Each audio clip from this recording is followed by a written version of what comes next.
Praise lord. యేసుక్రీస్తు నామములో morning మన్నా అనే ఈ కార్యక్రమానికి మిమ్మలను ప్రేమతో ఆహ్వానిస్తున్నాం. దేవుని యొక్క కృప మీ మీద నిత్యం ఉంటుంది. మీకు జరగబోతున్న ప్రతి కీడు నుండి దేవుడు మిమ్మల్ని తప్పిస్తానని మాట్లాడుతున్నాడు. ఈరోజు ముఖ్యంగా సాతాను వేసిన పన్నగాలు కుయితే తొందరలను దేవుడు తప్పించబోతున్నాడు. ఒక పెద్ద ప్రమాదం నుండి మీరు తప్పించబడబోతున్నారని పరిశుద్ధాత్మ దేవుడు ప్రవచిస్తున్నాడు. మరి ఈ ప్రవచనం ఎవరి జీవితంలో నెరవేర్చబడబోతుందో నాకైతే తెలియదు, కానీ ఈరోజు మీరు మన ఒక సాక్షిగా దేవుడు నిలబెట్టబోతున్నాను మాట్లాడుతున్నాడు. ఈ మాటను దేవుడు స్థిరపరిచిన గాక. ఈరోజు దేవుడు మనకిచ్చిన వాగ్దానం కీర్తన 91:14-15 వాగ్దానం చేస్తున్నాడు. దేవుని బిడ్డలారా, నిన్న వాక్యంలో నేను మరి యేసుక్రీస్తు యొక్క రక్తం యొక్క ప్రత్యేకత గురించి చెప్పాను. నేను ఈరోజు యేసుక్రీస్తు రక్తానికి నీడగా ఉన్న 3 ప్రాముఖ్యమైన ఆ యొక్క గుర్తుల గురించి మీతో మాట్లాడాలని ఆశపడుతున్నాను. మొదటిగా, ఆదాము పాపం చేసి మహిమ వస్త్రాన్ని పోగొట్టుకున్న తర్వాత దిగంబరుడుగా ఉన్నాడు. అయితే తన దిగంబరత్వాన్ని కప్పటానికి కోసం మరి అంజూరపు చెట్టు ఆకులు తొడిగించుకున్నాడు, కానీ అది శాశ్వతం కాకుండా పోయింది.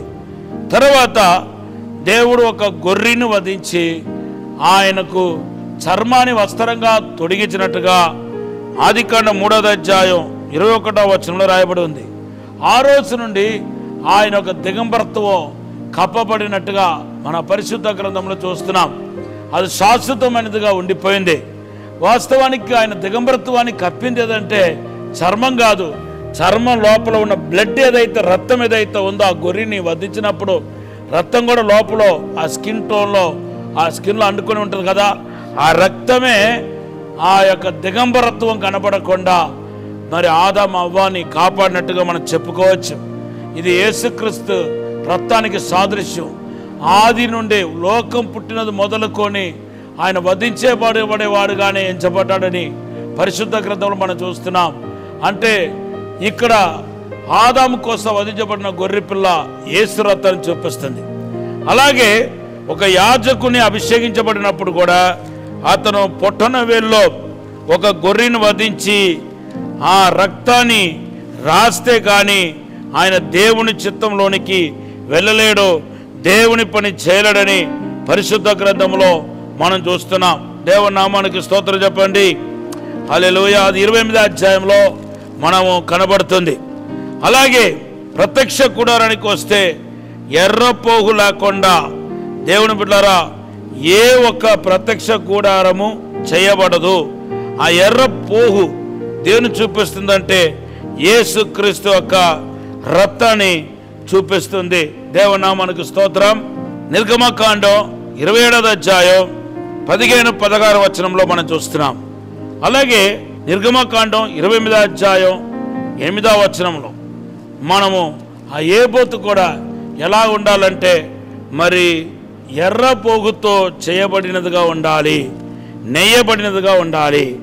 అంతేకాదు దేవుని బిడ్డలారా, నేను చెప్పాను ఆ యాజకుని యొక్క పొట్టన వేల్లో రక్తాన్ని రాయాలని. అవి యాజకుడుగా సేవ చేయటానికి అరుగుడుగా చేస్తుందన్నమాట.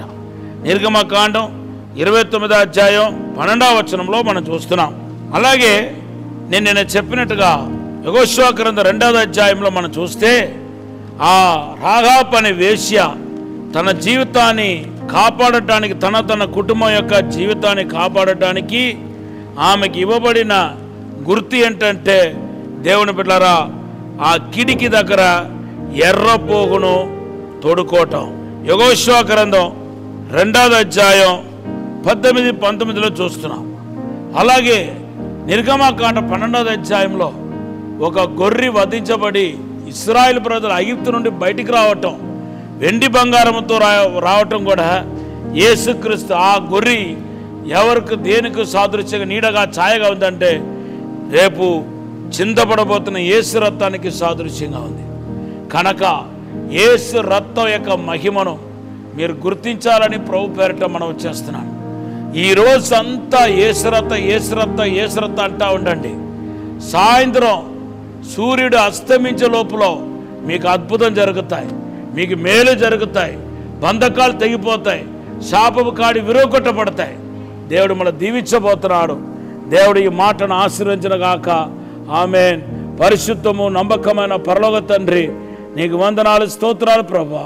మమ్మల్ని క్షమించి, మన్నించి, పరిశుద్ధపరిచి, శుద్ధీకరించి, నీ రక్తములో కడిగి ఇప్పుడే దీవించమని, ఆశీర్వదించమని, బలపరచమని, యేసు రక్తం ద్వారా దీవించబడాలని సహాయం చేయమని యేసు నామములో అడిగి వేడుకుంటున్నాము తండ్రి. ఆమేన్, ఆమేన్. ఈరోజు దేవుడు మనకిచ్చిన వాగ్దానం ఏంటంటే యెషయా గ్రంథం 43వ అధ్యాయం 19వ వచనం. God bless you. దేవుడు మనం దీవించిన గాక.